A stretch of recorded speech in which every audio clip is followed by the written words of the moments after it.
Hello, patrons. Today is Saturday, July 16, 2022.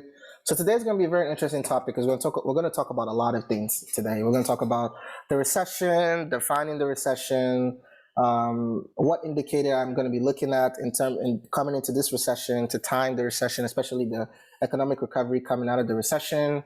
We're going to pivot to the real estate market. We're going to talk about the real estate market. We're going to talk about my things I basically how we believe the real estate market will perform in this coming recession and key things to watch out for in the real estate market to get an idea of where we're headed.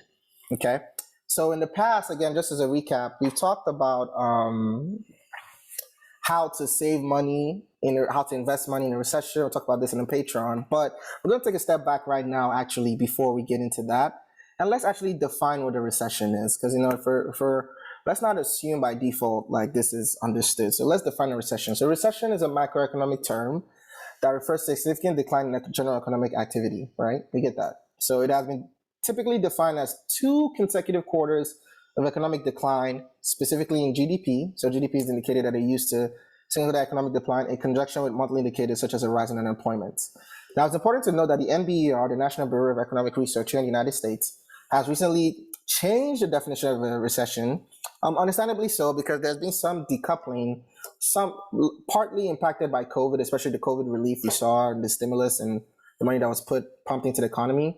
You see things like, for instance, the unemployment numbers being as low as 3.6%, quote unquote low, historically low. And then you see, but clearly, by July 28th, the Federal Reserve will be announcing the second quarter 2022 numbers for the GDP, which we expect to be a decline, which will essentially confirm a recession based on historical definitions. But of course, I'm just putting this out there to note that even though we do confirm 2 consecutive declines in the GDP because Q1 had a contraction, and we're expecting another contraction again in Q2. But if you don't see it officially still defined as a recession following that, don't be surprised. Just keep in mind that recently the NBER has changed the definition. Now, we've defined what a recession is. Now, jumping straight into it, what economic indicator am I looking at for this recession? So shout out to Logan Motashami. I hope I pronounced your name right, sir. If I have not, I apologize. I strongly recommend you following him on Twitter. In terms of like housing macroeconomy, you're one of the best I've seen, actually. He drops so much gems. But in a short interaction I had with him on Twitter, he pointed me towards this LEI, Conference Board Leading Economic Index, as a good indicator to signal one, when we're entering into recession, but more importantly, as you can see, back in the 2001, 2008, and even the mini crash we had in COVID back in 2020, the LEI is very reliable in terms of signaling the bottom of a recession, the bottom of an economic decline, the bottom of a macroeconomic decline, which typically would be a recession. So for instance, even though 2020 was not a recession, you can definitely see that we did have a macroeconomic decline, which is termed as the COVID crash. I think this was back in was this March? Yes, February, March of 2020, the economic decline before we obviously had the stimulus from the US government. So you can see that the bottom of this index, which is in blue, is a good indicator to signal an economic recovery. Why is this important? In the previous post that we put on how to invest in an economic recession, you can see that the general outlay is to hoard cash or hoard cash similar holdings. So basically you want to be cash heavy.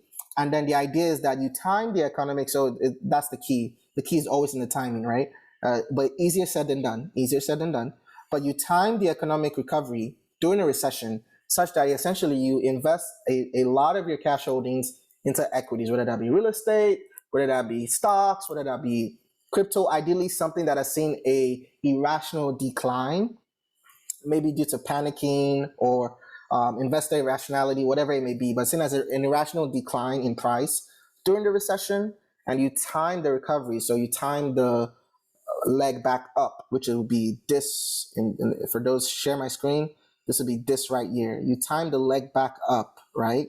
Such that, you'll be able to significantly improve or increase your net worth, right? And so with that said, I feel like, in my opinion, from my digging, I tend to agree with Logan. I think this is probably one of the best indicators out there for this. It fairly pretty accurate in 2001, pretty accurate again in 2008 recession, accurate in the COVID crash, and nothing leads me to believe it won't be a good indicator slash accurate for the up and coming recession that we're expecting, right? So now that begs the question: how will recession affect the housing market?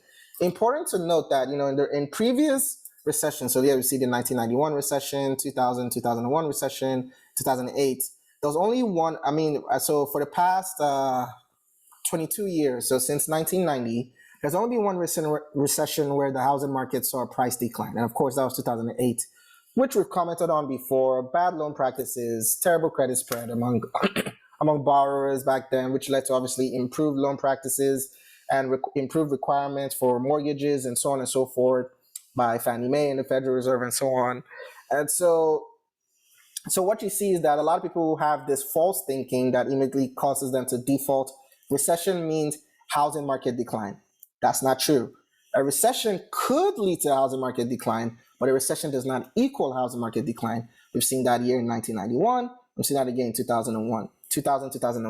So now, but what is something that's key? And so the big question now, or that is different now, especially going into this recession versus previous one, is the question about inventory.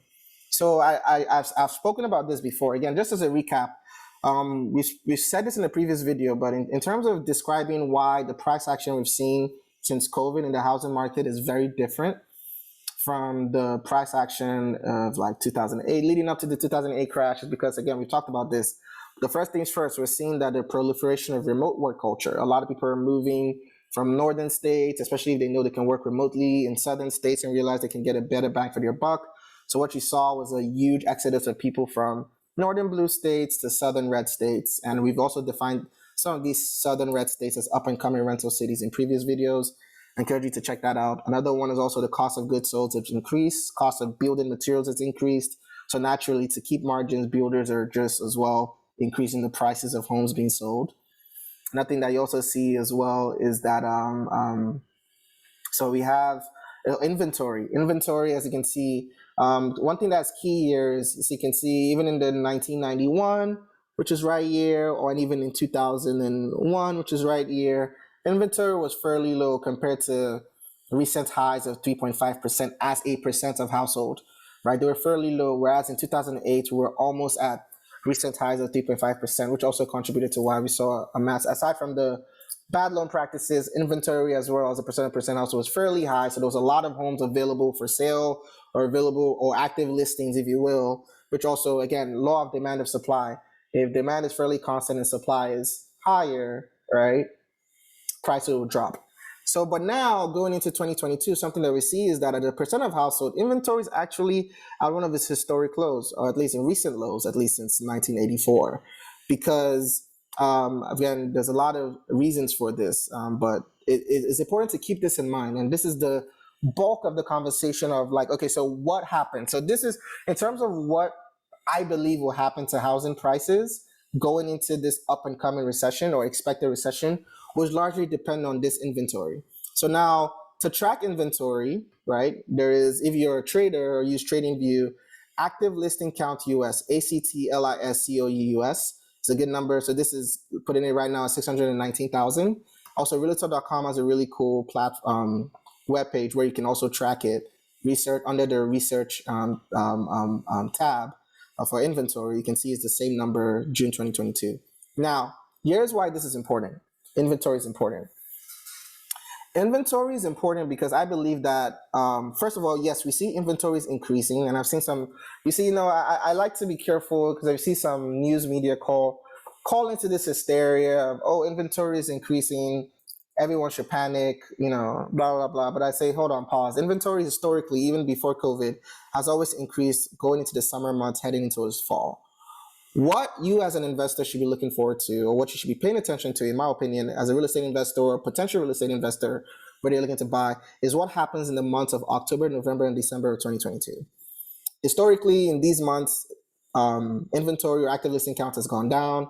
As you can imagine, just a lot of reasons for this. A lot of people are not necessarily, if you think about people buying homes or moving, a lot of families, they don't tend to be moving in the fall. They'll tend more to be moving around the summertime, right? So if you think people are like moving cities or moving school districts, they wait for the end of the school year, which occurs in May, and then they be moving in the summertime. So you see, there's a lot of buying and selling activity in the summertime, and that sort of like falls off in the fall because most people are typically settled in for the school year, not typically looking to move in the fall. So that's just a general example why you see the trend the way it is. But what's key to watch is this.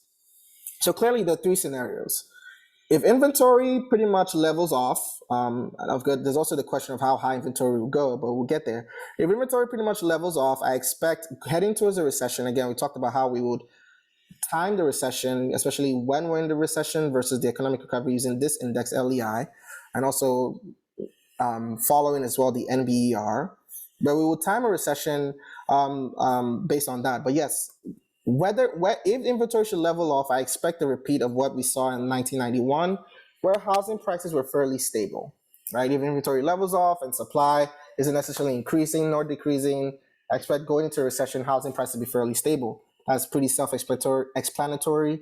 If inventory should drop off like it's done in 2017 through 2021, then I expect a repeat of what has happened in 2000, 2001 recession, where we actually saw housing prices increase in a recession. Increase, yes, housing prices can increase in a recession.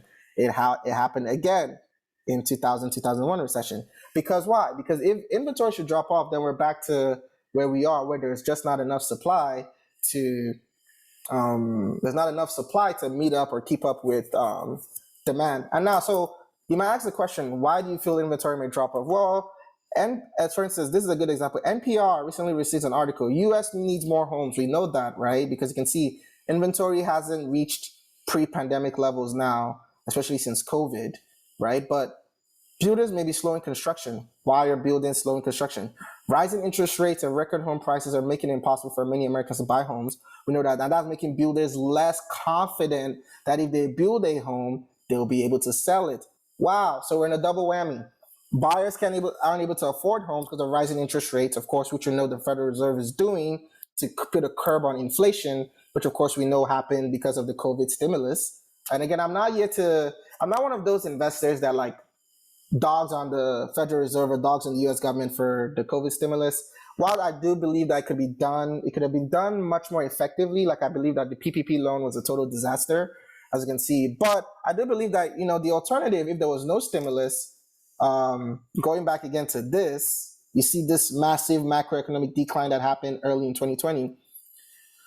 Who knows how significantly this decline would have been if not for the stimulus, right? If not for that quick thinking, quick action by the government to sustain or recover the economy. So I'm not going to sit here and say like it was a terrible decision, but I mean, the reality is we are facing things like inflation, rising gas prices, all of that, because as a result of the insane amount of money that was pumped into the economy in 2020, 2021 to sustain the economy. But that said, going back to what I was saying, so if this should drop off, right, builders being scared, inventory is not enough, and it drops off going to the fall, I expect a repeat of basically 2000, 2001, where housing prices actually could continue to increase, and we'll still have, increase year over year in median home sales heading to 2023.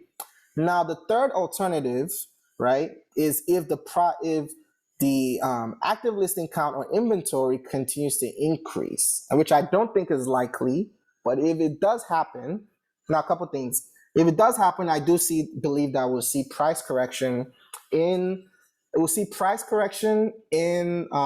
housing market, especially the markets where we see the most new construction, new development activity. So especially the niche markets where we see the most increase in new available homes for buyers, and those markets would be most impacted. Also do believe that the markets where especially we see demand drop significantly, so where people are most departing or leaving, so the northeastern states, New Jersey, New York, also parts of California, we can see those niche markets as well impacted. So basically the markets where we see there'll be an oversupply, a lot of building activity, and a steep drop in demand for homes, where there's a lot of people leaving or exiting the states, right?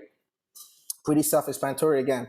But I feel like as well, even in that scenario where we do see inventory rise and continue to rise through the fall, especially the months of October, November, December, I still feel like prices will still in the up and coming rental season in the South, we're still seeing a lot of moving, a lot of demand, a lot of people moving into those cities where demand is still fairly sustainable. As long as demand is able to keep up with supply, even if we do see new construction, new development activity, which again, by the way, again, referring back to this NPR article, I don't think it's likely, but in the event that that does happen, I still see that we'll see prices perform fairly well, especially compared to the national average because of just the strong demand in those cities with the amount of new people moving in there. So it's again, real estate market, I always tell people, U.S. real estate market, you understand that it's a conglomerate or combination of multiple niche markets. So in short, what really happens will depend on this chart right here. How high inventory gets, right? And how how high inventory gets, and if it continues to increase through the fall, especially October, November, December. Now, people have always asked, do I believe prices are going to pre-pandemic level? Well, that depends. That depends. Do I think that this inventory count could shoot up to over 1 million, potentially 1.3 million, taking it back to pre-pandemic levels? It's very unlikely. You want my personal opinion? It's very unlikely. It's not impossible though. It's very unlikely. Now, if we do see prices going back to pre-pandemic levels, especially considering the cost of goods sold and cost of building materials now, there is a possibility that we could see price correction to possibly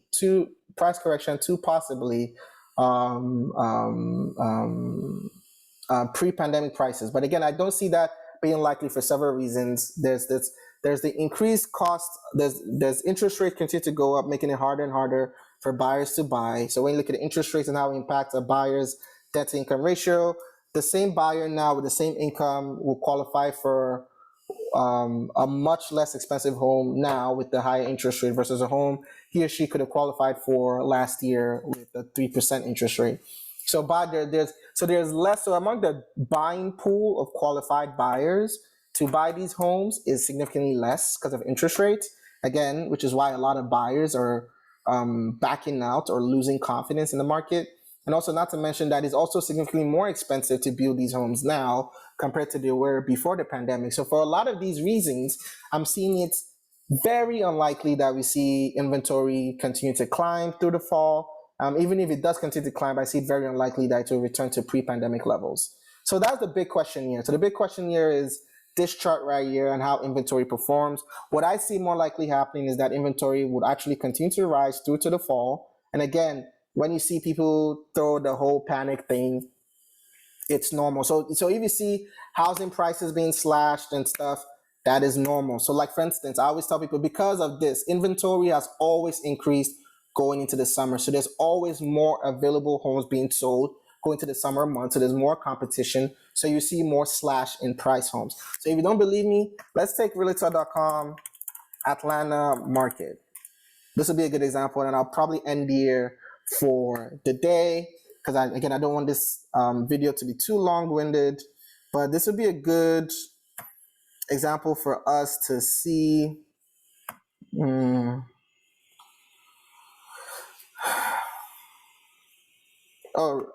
Let's look at Atlanta median home price. Let's see.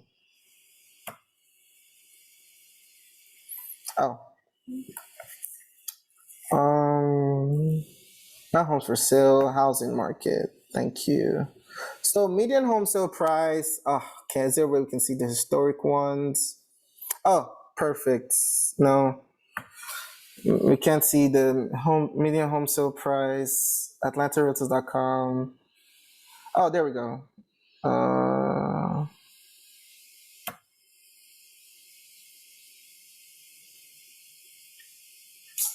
Maybe I'll make that a second video. But the point I'm trying to make is this, that if you see, so going back, is it Redfin? I kept saying the realtor.com, but maybe it's Redfin. It is Redfin. Okay, so yeah, so this is the video. So this is what I was trying to show. So what can we see here that's constant? So median home sale price. So a couple things I've seen. I'm just gonna address a couple things, a couple trends that I've seen in like media in general that's talked about the housing market. And that is, I just want to debunk, and I'm using Atlanta as an example. Okay, for instance, they said, the median home sale price in Atlanta dropped from about $450 to $420, which is what it is today. housing market crash. Wait a minute. In April, what happened? We saw the same thing. There was a drop going into the summer months. In 2021, in 2021, we see there's a drop going for now. Now, I will say this. Actually. I will say this: that pre-pandemic, the pandemic has been historically a weird, it's, a lot of things happen weirdly, so it's better to compare pre-pandemic. But this is a good example. June to July, we saw a drop. So again, a drop in home sale price in the summer months is not uncommon. It's happened historically in the real estate market. And again, it's happened as well sometimes in the fall. Like you can see, going from November 2018 to January 2019, another example of drop. So that is not uncommon. It's happened before. But what is key here as well is, so for instance, there's another key thing to watch. People also point out, yes. So they point out, for instance, homes with price drops. Say yes, homes with price drops is another good one. They say homes with price drops. There's been homes with price drops. It's increased from 15% in February of this year to 30%. Well, the same happened in 2020, deep in the COVID pandemic. We saw homes in price drop also increase from April 2020 going to July 2020. Homes in price drop increased from February 2020 going into August of 2020. But what people don't also see is that homes sold above list price is still significantly higher than it did in 2020 and higher than 2021. This is the chart, guys. I'm not making stuff up here. So homes being sold above list price is still well above 50%. Not well above, it's still above 50%, and it's still higher than what we saw in 2020 and 2021. So there's going to be a lot of narratives that are being put out there, especially by the media, to drive this what I call hysteria, especially among home buyers. It's important as an investor, you stay pretty level-headed, you understand what the market is saying, what the data is saying. Again, inventory will be very key. Looking at inventory, especially as we head into the fall months, and how it performs, especially in the months of October, November, and December. Specifically, do we see it level off? Do we see it drop down? Do we see it go up? Now, if you see inventory continuing to go up, now the question is, do we see it go up to pre-pandemic levels? Now, among what I see as more likely, I see the leveling off or dropping off being more likely, and I see the chances of it continue to rise going into October, November, December, and rise as well, especially to pre-pandemic levels being very slim. And with that said, we're signing out. Hopefully you guys found that useful. That's sort of like my mentality going into the recession. I will continue to adopt that cash holding strategy. I will continue to look for the leading economic index and know when to deploy that cash into cryptocurrencies, especially to essentially time the economic recovery.